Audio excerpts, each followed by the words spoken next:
직진 본능, 직설하고 고고고. 뒤돌아보지 않습니다. 정관용의 시사본부. 말 돌리지 않습니다. 할 말은 합니다. 직진본능 직설하고 용인대학교 최창렬 교수, 대통령 리더십 연구원의 최진 원장 두 분 오늘도 나오셨습니다. 어서 오십시오. 네, 안녕하십니까. 자, 전반부 공통 질문입니다. 이번 주에 뜬 인물, 진 인물. 최창렬 교수, 뜬 인물 누굽니까? 일단 추경호 원내대표를 제가 꼽았습니다. 예. 국민의힘에 이번에 신임 원내대표로 선출된 의원인데, 예. 아무튼 뭐 집권 여당의 뭐 3파전 끝에 이제 원내대표가 됐기 때문에 뭐 어쨌든 상당한 영향력을 발휘하겠죠. 지금 특검 정국이라든지 여러 가지 측면에서 예. 역할이 굉장히 중요하기 때문에 일단 이번 주는 추경호 원내대표를 그렇게 꼽았습니다. 근데 적은 의석을 가지고 원구성 협상부터 참 어려운 일일 거예요. 일이죠. 그래서 대단히 어려운 일을 겪어야 될 것 같아요. 최진 원장은 이번 주 뜬 인물? 지난주에도 떴지만 이번 주에는 훨씬 더 뜬 유승민 네, 저입니다. 어떻게 보면 그동안에 국민의힘 입장에서는 뭐 버리지도 못하고 취하기도 묘한 계력 신세였다면 최근에 당대표로 우뚝 서고 여론조사 1등으로 나오면서 예. 아주 맛있는 뭐 닭갈비, 그러니까 계륵에서 닭갈비 예. 같은 맛있는 닭갈비로 확 떠오른 인물 유승민. 네. 근데 일반 국민들 여론에서는 국민의힘 차기 당대표로 유승민 1등을 했지만 국민의힘 지지층에서는 굉장히 낮잖아요. 예. 근데 전체 국민들에게 1위를 한 게 더 의미는 있죠. 훨씬 더. 물론 그렇죠. 예. 실제 예. 가능성은 여부 없이 일단은. 알겠습니다. 예. 예. 그래서 오늘 또 저 어젠가 요즘도 저 처음으로 3년 만에 처음으로 자기 팬카페도 했더라고요. 예, 그래서 팬카페 강남에서 예. 2시간 동안 자기 지지자들하고 해가지고 예. 뭐 보고 싶습니다, 여러분. 커피 마십시다. 카피 제목이. 네. 예, 그래서 아마 임박했다고 지지자들이 출마 선언이. 당 대표 출마 계속 지금 저울질하고 있죠. 네. 그죠? 자. 금주의 진인물로 갑시다. 최창렬 교수. 지난번에도 잠깐 말씀이 나온 것 같은데 이철규 의원 네. 원내대표의 이제 접은 지 꽤 됐는데 최근에 그 방송에서 배현진 의원이 이제 직격을 하고 말이죠. 방송 관련해서 또 이철규 의원이 여기에 대한 이제 대응을 하면서 뭔가 좀 스타일을 구긴 것 같아요. 좀 많이 졌다라고 하긴 좀 그렇겠습니다만 이 맨 처음에 원내대표 얘기가 강력하게 대두가 되다가 이게 친윤이라고 해서 친윤이라고 그래가지고 여러 가지 이제 당내 반발에 부딪히고 그러다 급기야 이제 배현진 의원한테 이제 공격도 반발도 다 하는 이런 상황이 왔어요. 그래서 박정훈 당선인까지도 이제 직격을 했더라고요. 이철규 의원에 대해서.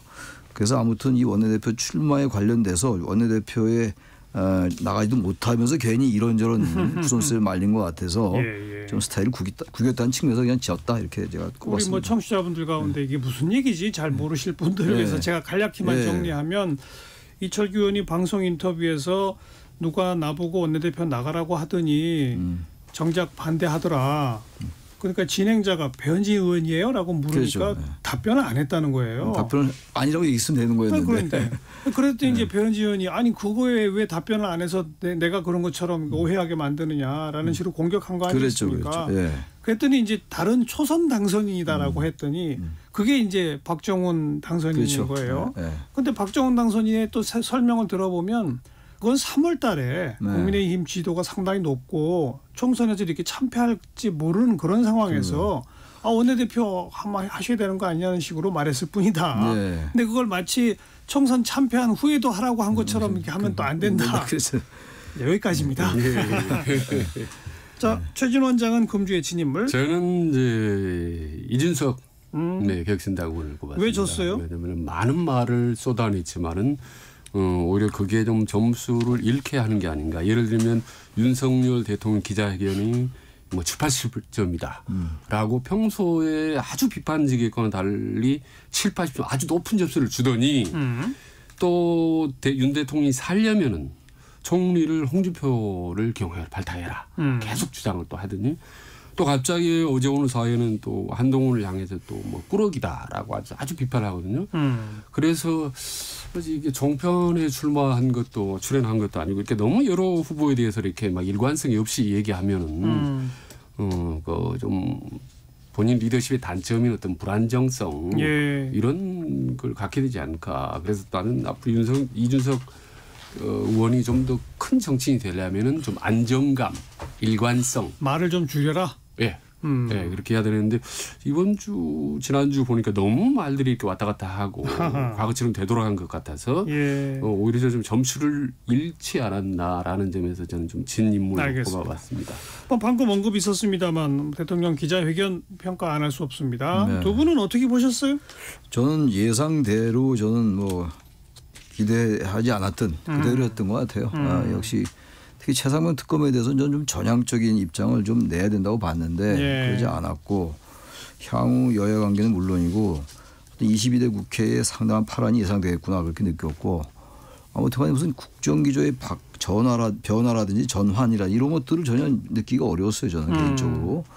그래서 아직도 어떤 인식의 변화가 좀 따라오지 않는구나. 물론 대통령이 영수회담 제안도 했고 또 이재명 대표 이제 물론 이 기자회견 다음이긴 합니다만 이재명 대표에게 입원할 때 연락도 했다고 합니다만 아무튼 기본적이고 본질적인 측면에서는 바뀌지 않았다.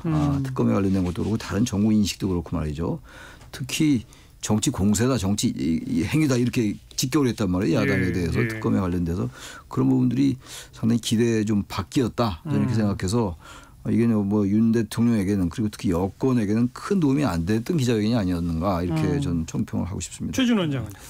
그러니까 과거의 기자회견이나 담화협의는 훨씬 진일보한 측면이 분명히 있었다고 봅니다. 저는 아주 민감한 문제, 김건희 문제라 이런 부분에 두 민감한 문제에도 다 언급을 했지만은 이게 모처럼의 기회인데 어떤 감동적인 울림이라든지 좀 손에 잡히는 해법 제시 이런 부분이 좀 너무 부족했다. 참 아쉬웠다라는 부분인데 예를 들면 김건희 여사의 부분에 대해서 지혜롭지 못한 처신으로 된 사과 이런 부분은 상당히 좀 많이 고민 끝에 골랐던 문장일 것 같다라고 긍정적으로 평가를 하면서도 좀 더 나아가서 이를테면 특별감찰관제 하겠다. 제2부속실 하겠다. 앞으로 민생에 대해서는 구체적으로 좀 디테일하게 강한 해법 위주로 해명이 아닌 해법 위주로 냈으면 어땠을까. 그러니까 점수를 딱 따고 만회할 수 있는 저로 찬스를 살리지 못한 것 같아서 많이 좀 그게 좀 아쉽습니다. 제일 아쉬운 대목이 김건희 여사 관련 언급이에요? 아니면 최상병 특검 관련 언급이에요? 저는 오히려 역설적으로 경제나 민생이라고 뒷부분 있지 않습니까?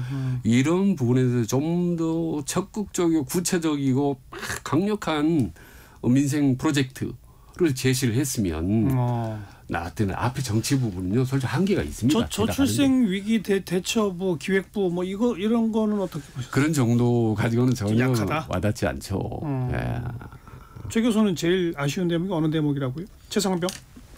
김건희 여사 특검이에요. 그 거기에 대해서 최상병도 마찬가지고 아주 상당히 그 수위 높게 얘기한 겁니다. 그 정치행위다, 정치 공세다. 도이치 주가 조작 의혹 사건 같은 경우도 지난 2년 동안 수사를 했는데 여전히 지금 그 특검을 얘기하는 거는 그건 정치 행위다라고 얘기하는 건 대통령이 굉장히 강하게 야당을 공격한 거거든요. 그렇죠. 그런 점은 굳이 그렇게까지 얘기할 필요가 있었을까라는 아쉬움이 있어요. 최상병 특검도 마찬가지인데 최상병 특검에 대해서 무조건 그렇게 조건부 수용이라고 이제 언론은 해석을 하던데 수사를 지켜보고 이제 만약에 그때 부족한 게 있으면 자신이 주장하겠다 이렇게 얘기는 했습니다만 조건부 수용이 아니죠. 아니죠. 그러니까 거부죠. 저는 그렇게 보지 않아요. 전 거부라고 보는데 하여튼 언론은 그렇게 표현을 하더라고요. 수용이 아니죠. 거부로 그렇게 한 건데 논의를 된 건데 그렇게 얘기하지 말고 이러이러한 조항이 우리 여권이나 제가 보기에 좀 과하다고 본다. 그래서 이태원 참사법의 전례도 있고 그러니까 불과 바로 전에 통과됐던 거였잖아요. 이태원 참사법은. 그 여야가 다시 좀 합의를 해서 좀 조율을 해서 좀 시간을 갖고 좀 보자 이렇게 좀 얘기했으면 야당에 공을 넘기기도 하고 국회 시간도 되기도 하고 또 공간도 확보하고 괜찮았을 텐데 이걸 거절을 해버렸으니까 수사 결과 지켜보고 하자는 얘기는 거절을 올리거든요. 다들 하는 얘기예요. 보수 쪽에서 나오신 분들이. 그런데 그 얘기를 한 게 그것도 아쉽고 더 아쉬운 게 김건희 여사 관련해서는 아주 직격을 했다라는 거예요. 야당에 대해서. 그거는 협치를 안 하겠다라고 야당 해석과 충분한 그 빌미를 준 거죠 말하자면. 예. 뭐 다음 국회 이제 문 열자마자 틀림없이 예상되는 이 야권의 이 특검법 공세가 분명히 예상되잖아요. 거의 99.9%죠. 그런데 이게 저렇게 전선을 딱 쳐버린 거지 않습니까? 그래서 좀 아쉽다는 겁니다. 그럴 수밖에 없었을까요? 저는 그렇게 봅니다. 기자회견에서 특검을 수용하겠다고 얘기할 경우는 너무나 많은 무리가 따를 뿐더러 검찰이나 경찰 혹은 뭐 공수처의 수사를 모든 게 올스톱하게 만드는 효과가 있거든요. 일단 김건희 여사 건 특검은 저는 상당히 좀 조심스러운 입장입니다. 왜냐하면 이게 영부인 특검의 전례를 만들어 놓지 않습니까? 예. 그럼 앞으로도 모든 영부인에 대한 특검을 하자고 할 겁니다. 이미 김정수 여사, 김혜경 여사 같이 공동 특검하자는 얘기가 나오지 않습니까?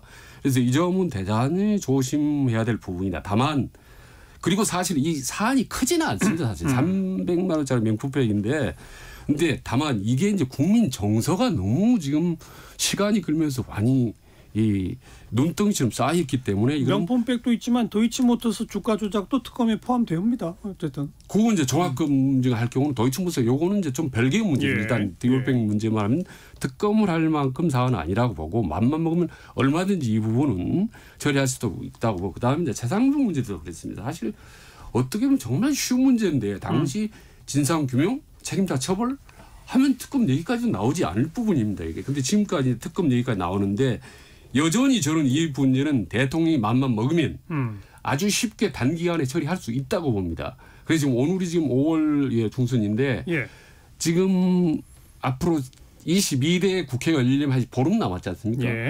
그 기간 동안에 경찰과 검찰 혹은 공수처까지 해서 신속하고도 과감하고도 확실하게 수사를 하는 모양을 지금 공수처가 수사하고 있어요. 공수처가. 그러니까 그 부분은 명확하게 보여주면은 저는 뭐 특검 여론도 잦아들고 오히려 대통령으로서 할 말이 있다고 봅니다. 그런데 만약에 보름 동안도 그렇게 못하고 지지 끌면 상황은 달라지죠. 아니 우리 이제 최 원장님 말씀에 이제 논리적으로는 이제 동의를 하겠는데 이게 지금 이 최상병 특검은 대통령과 대통령실이 연루돼 있다고 이제 야당이 주장하고 있단 말이에요. 직접 당사자죠. 당사자고 그렇기 때문에 이 부분은 사실 공수처가 수사하는 게 좀 한계가 있다고 봐요. 그리고 또 하나.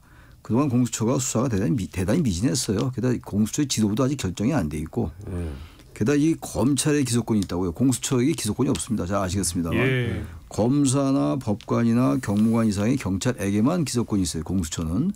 근데 지금 이거는 그게 아니기 때문에 군인이기 때문에 검찰에 남겨야 되거든요. 그렇게 되면 검찰이 기소권 행사하게 되는데 대통령이 연루돼 있는데 물론 최근 뭐 대통령과 최근에 검찰 사이에 무슨 뭐 불화설 같은 건 있다 하더라도 그건 일각의 얘기일 것이고 검찰의 기소도 한계가 있다. 이럴 때 특검을 하는 거라고 저는 봐요. 그래서 물론 논리적으로는 수사가 미진하다는 게 맞죠. 그러나 지금 국민의 여론이 지금 최상병 특검에 대해서 높은 찬성 여론이 있고 김건희 여사에 관련된 것도요. 주가 조작 관련 물론 문재인 정부 때 열심히 했죠. 그렇다 하더라도 지금 검찰의 태도가 너무 애매모호합니다. 기소도 아니고 불기소도 아니고 소환도 아니고 그렇기 때문에 저는 이거는 이 상황은 특검을 갈 수밖에 없다.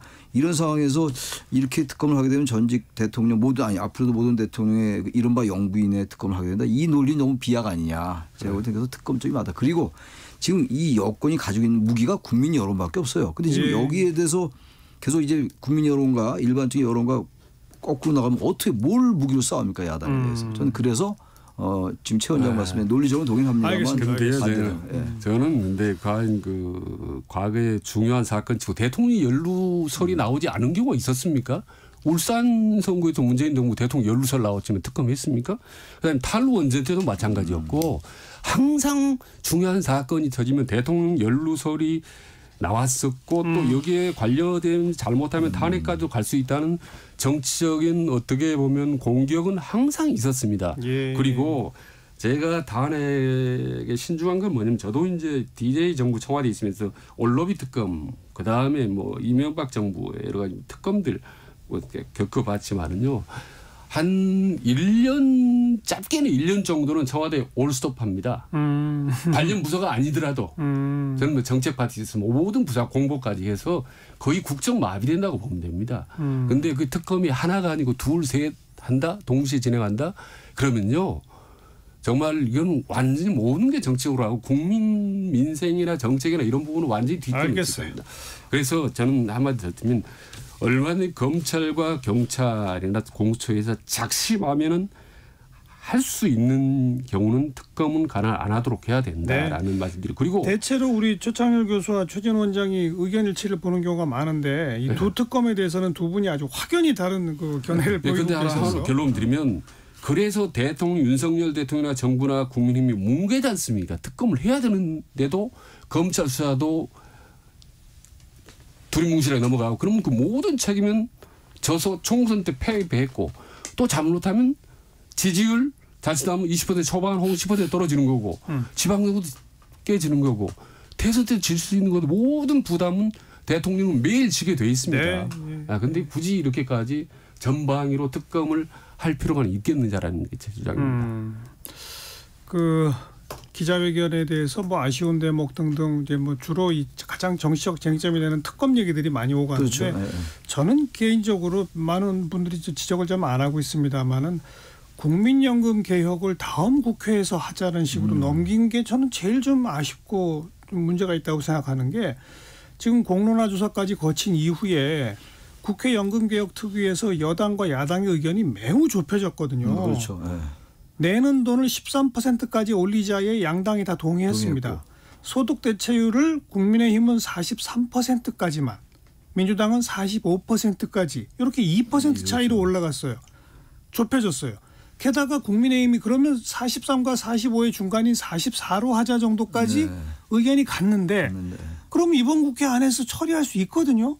근데 이걸 다음 국회로 넘기자라고 하시면 이건 또 몇 년 걸릴지 모르는 얘기거든요. 그 대목이 전 좀 아쉽더라고요. 맞습니다. 100% 맞는 말씀이에요. 저는 이제 특검 관련만 말씀을 드린 거고 예. 그 부분은 일단 지금 윤 정부가 내세우는 게 교육개혁, 연금개혁, 노동개혁 이런 거잖아요. 예. 연금개혁이 아주 어려운 건데 그 이번에 정도 매듭질 수 했으면은 있었거든요. 시간이 아직 보름이면 충분히 이건 할 수 있는데 타협하고 합의할 수 있는데 예. 그걸 왜 이렇게 낸 건지 모르겠어요. 그런 걸 좀 대통령이 앞장서서 말이죠. 그건 좀 아쉽죠. 뒷받침을 해줄 수. 매듭을 지어야 되는데 오히려 넘겼단 말이에요. 그렇죠. 그런 게 이제 참 아쉬워요. 해야 될 일을 제대로 참 못한다는 점이 저는 전 지금이라도 이런 의견들을 좀 받아서 그렇죠. 대통령실이 다시 뭐 이렇게 여야가 의견이 좁혀진 그럼요. 상황을 반영하면 이번에도 할 수 있다는 식으로 좀 입장을 빨리 바꿀 수 바꿔줬으면 있어요. 좋겠어요. 예, 바꿔야 되는데 지금 현재 그 여권의 그 문제가 대통령이 그런 얘기를 하고 가이드라인을 하면 여당에서 아무도 말 못해요? 의견이 나오지 않는다는 거예요. 그게 바로 이제 동맥경화에 걸린 거죠. 그 이른바 수위적 당정관계 문제고 그 문제 때문에 상당히 페인이 됐는데 여전히 못 고치고 있다. 네. 그런 점입니다. 네. 여태까지 국민연금 개혁에 관해서 여야의 의견이 이렇게까지 좁혀진 적이 한 번도 없었죠. 없습니다. 없었습니다. 네. 지금이 어쩌면 절호의 저의 기회예요. 기회고 아주 찬스인데 이 부분을 대통령이 너무 다시 소극적으로 한번 살려주기를 바랍니다. 그렇습니다. 예. 1시 36분 막 지났네요. 잠깐 교통정보 전해드리죠. 임초희 씨. 네, 이 시각 교통정보입니다. 서울 시내 북부 간선도로 종암 쪽 구리에서 구리시계, 묵동에서 하월구까지 속도가 떨어지고요. 반대 구리 방향으로 묵동에서 인창 사이 교통량이 늘었습니다. 올림픽대로 잠실 쪽 방화대교 부근과 한강대교 부근에서 각각 제속도 못 냅니다. 하남 쪽으로는 잠실대교 부근 3차로에서 사고가 났습니다. 영동대교부터 밀리고요. 암사대교 부근 1차로에서는 시설물 보수공사를 시작했습니다. 반대 공강 방향 잠실철교 지나서 4차로에서는 고장난 차 처리 중이라 주의하시고요. 청담대교에서 동호대교까지가 정체가 심합니다. 고속도로는 중부고속도로 하남 쪽 일축 부근 1차로에서 사고를 처리하고 있어서 부근 정체입니다. 논산 천안고속도로 논산 쪽으로는 차량터널 1차로에서도 사고가 났고요. 뒤로 3km 구간 꽉 막혀 있습니다. KBS 교통정보센터였습니다.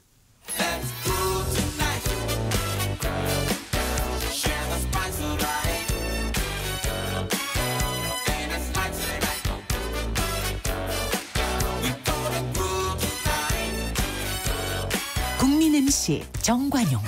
KBS 1라디오 정관용의 시사본부. 들어보면 달라요.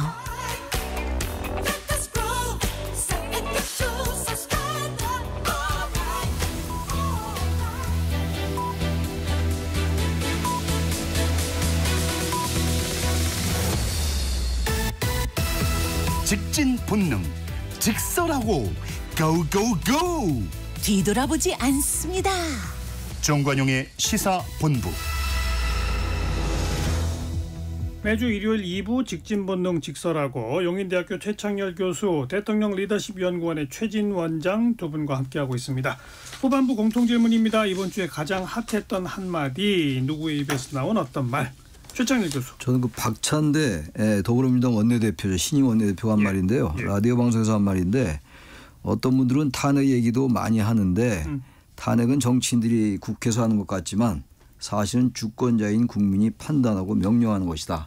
이 말을 꼽았습니다. 이 얘기는 아까 뭐 잠깐 특검 얘기도 나눴습니다만 지금 민주당도 그렇고 지금 조국 대표도 그렇고 이 탄핵 관련된 발언을 아주 그냥 끊이지 않고 계속합니다. 예. 근데 이것도 지금 특검을 사실상 거부했고 대통령이 기자회견에서 거부했고 그 이후에 나온 얘기라서 이게 상당히 지금 특검 전국에서 말이죠. 22대 국회에서 특검이 계속 거부되고 이러면은 탄핵 카드 생각보다 빨리 꺼낼 수 있겠구나. 그런 느낌 좀 들어요. 예, 그래서 임기 단축 개헌이라는 얘기도 조국 대표가 총선 기간 중에 하고 그랬었는데 그래서 이 22대 국회에 그 상당히 파란이 예고되는 그렇죠. 그런 얘기가 아니었는가라고 해서 이거 핫한 말이라고 꼽았습니다. 뭐 물론 발언 내용 박찬대 원내대표의 발언 내용은 원론적 얘기죠. 그렇죠. 물론 원론적 얘기죠. 예. 국회에서 저 의원들이 하는 게 아니라 국민이 하는 거다라고 하는 거 원론적인 얘기는 합니다만 아무튼 그래요.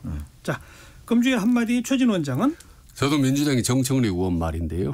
예, 이재명 대표가 그동안은 야당하고 싸우느라고 제대로 실력을 발휘를 못했는데 한 번 더 하면 당대표 한 번 더 하면 정말 실력을 100% 발휘할 것이다 하고 뭐라고 했냐면 마지막에 내가 총대 매겠다고 그랬습니다. 자기가 이재명 대표 한 번 더 당대표 하는데 연임하도록 자기가 총대를 매서 나오게 내겠다 했거든요. 근데 누가 총대를 멜 만큼 사실 좀 한 번 더 이재명 대표를 하는 것에 대해서 좀 찬반 양론이 팽팽하거든요. 당 내 분위기는 거의 그냥 정리된 거 아니에요? 아니요, 말을 못하죠. 입이 있어도 말을 못하는 거고 뭐 형이라고 말을 못하는 거 정리된 거죠. 이미 오래전에. 근데 여론이 눈치를 보는 거죠. 여론이 중요한 거죠. 여론도 사실. 그리 부정적이지는 않은 것 같은데요. 비슷비슷한 것 같더라고요. 찬반이. 큰 차이는 안 나는 것 같아요. 조금 반대가 높긴 높은데 큰 차이는 안 나는 것 같고. 근데 비슷비슷한 거 그 자체가 상당히 부담 아니겠습니까? 지금 당대표 연임한 거를 사실 처음이고요. 김대중 대통령이 있었다고 하는데 그건 아주 특수한 케이스입니다.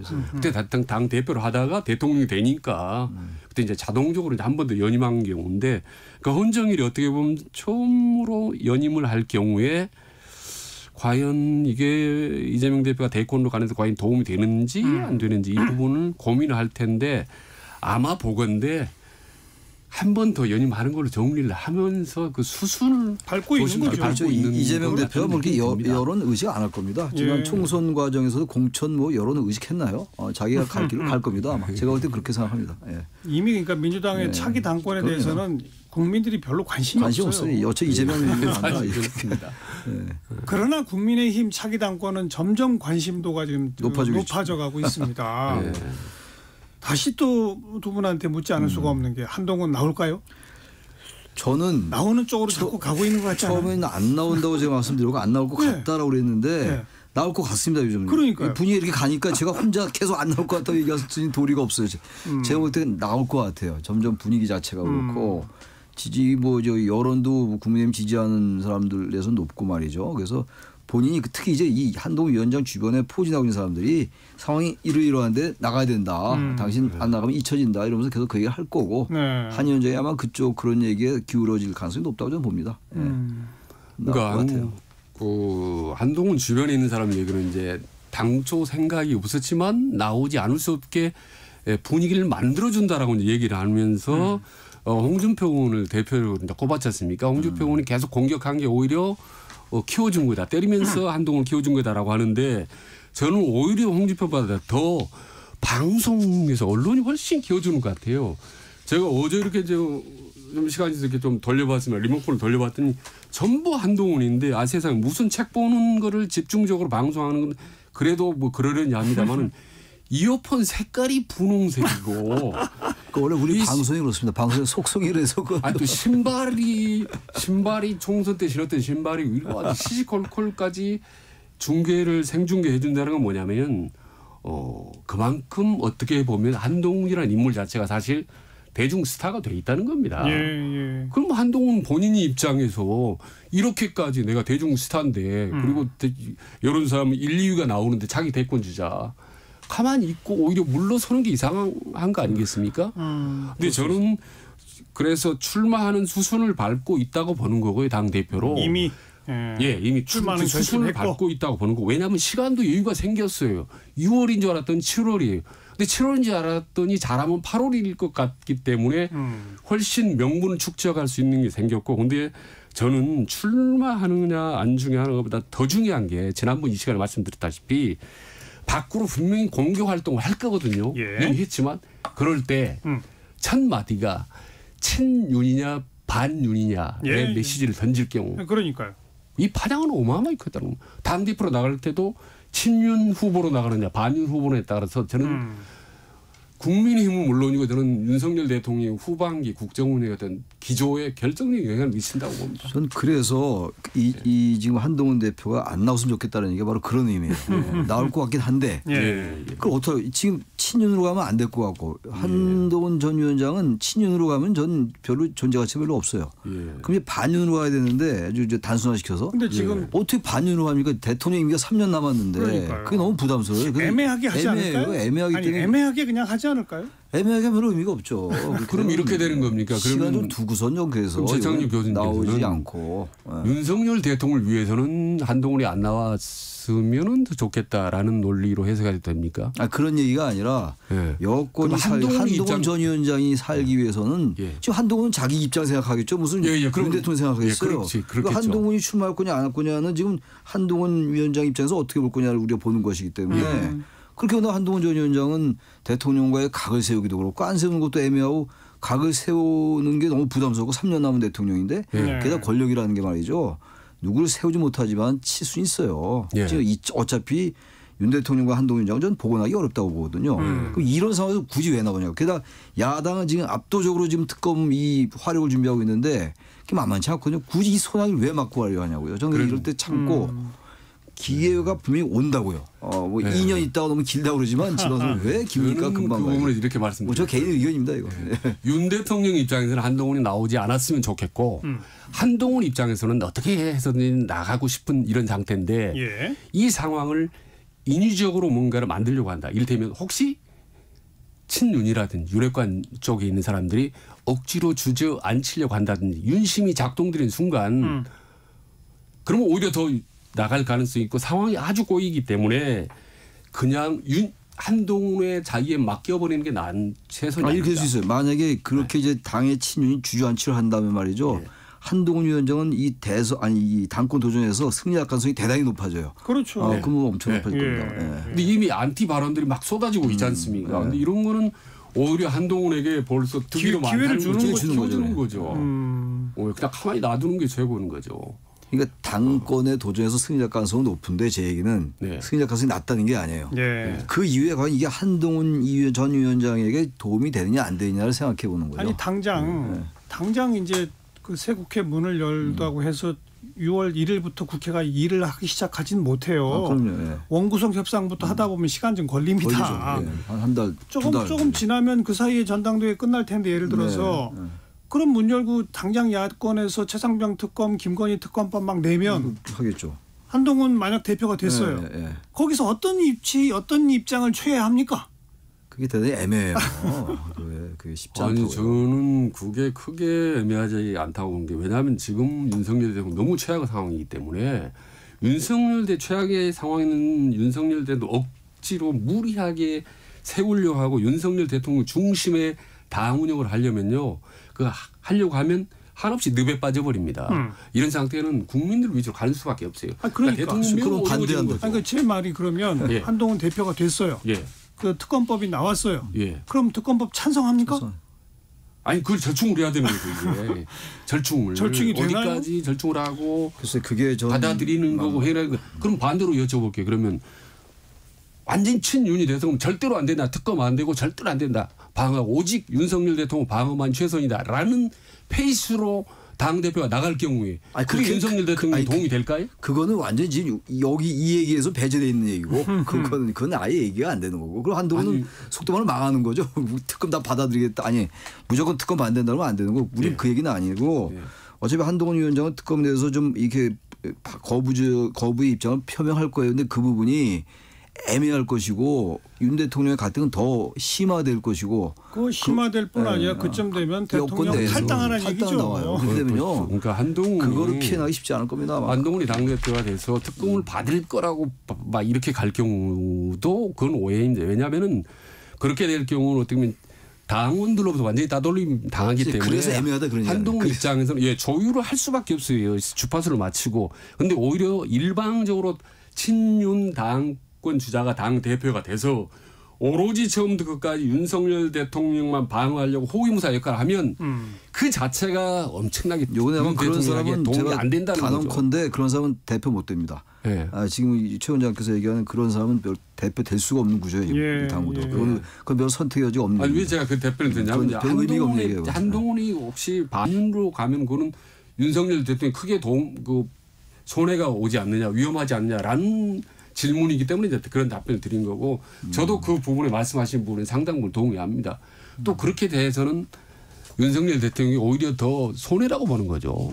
완전히 호위무사가 되면은 유리할 것 같지만. 두 분 다 이번 전당대회에 한동훈 전 비대위원장이 나오는 쪽이다라고 한 데까지는 동의를 하셨는데 어떤 정책적 스탠스를 가지고 윤 정부와의 관계를 어떻게 하면은 당대표로 나올 것이냐.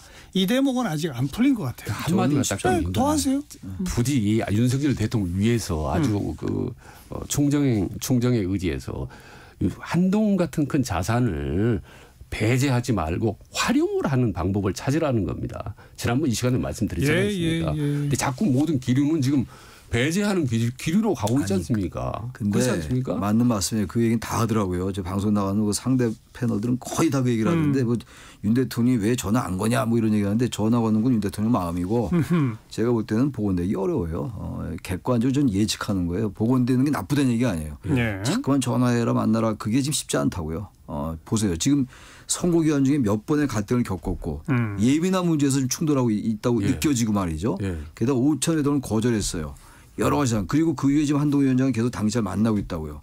과연 이게 권력이라는 건데 지금 윤 대통령이 권력이 3년 남은 권력이에요. 최고 권력입니다. 과연 윤 대통령이 포용력이라는 측면에서 과연 포용할 수 있을까요?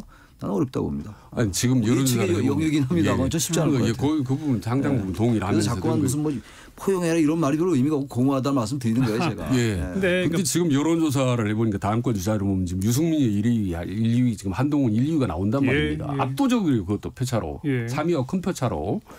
그런데 두 사람을 권력의 법칙에 따라서 정말 제거했을 경우 배제했을 경우에 그 암담한 상황이 보이는데 그러니까 최창일 교수님 말씀대로 그런데 그 길을 간다는 거는 참 무모하고 바람직하지 않다. 자 잠깐만요. 지금 저 그 포용할 수 있느냐 없느냐의 내용도 사실은 최상병 특검, 김건희 특검 문제가 걸려 있는 거예요. 그게 핵심 고리죠, 그게. 바로 거기서 또 걸리는 거거든요. 별개로 하기 어렵죠, 그 문제가. 아니 그 걸려 있죠. 근데 한동훈이 최상병 특검 하자. 김건희 특검 하자라고 하지는 않았지 않습니까? 그렇게 주장하는 순간 본인은 엄청난 그 보수 진영으로부터 공격을 받을 겁니다. 아마 친문로부터. 다만 뭔가 문제가 있기 때문에 이거는 그 문제 제기는 했지 않습니까? 아니 총선 과정에서 우선 김건희 여사 건에 대해서 국민 눈높이대로 처리해야 한다는 발언을 내놓은 바 있고 이종섭 대사 빨리 국내에 들어와야 한다고 또 한 적이 있고 그렇게 벌써 몇 번 충돌을 했거든요. 그럼 그 기조 국민 눈높이에서 해야 한다. 이종섭 이건 잘못된 거다라고 하는 기조로 이어가다 보면 결국은 윤 대통령과 부딪히지 않을 수가 없는 거예요. 아니 저는 좀 왜냐하면 지금 그 아까 기조가 달랐지 않습니까? 이번 기자회견 때 전부 그대로 있지 않습니까? 윤석열 대통령이. 네. 그렇지 않습니까? 그럼 이후로도 얼마든지 코칭이 되고 도움이 될 수 있다라는 판단을 할 수 있는 거죠. 생각을 조금만 바꿔보면 활용 여지가 훨씬 많은 거죠. 결국 한동훈 얘기가 전부 맞아떨어진 거 아닙니까?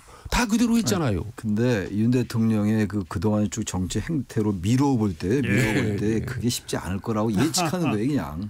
그 부분 저도 솔직히 비슷하죠. 너무나 그렇게 했으면 좋겠는데 여권에서도 그렇고 그렇게 윤 대통령이 그동안 나경원 의원 내쳤고 이준석 대표 내치고 안철수 예. 같이 단일화했던 사람도 내치고 이런 분인데 한동훈 위원장을 과연 그래 우리 편이 그렇게 할까요? 정말 어렵다고 보는데요. 그러니까 저 교수 말씀이 거의 뭐 대부분 동의하면서도 이제는 뭐 별도로 가야 된다라고 의견을 달리 하기에는 윤석열 대통령이 처지가 너무 엄중해요. 지지율 20% 초반대는요. 예.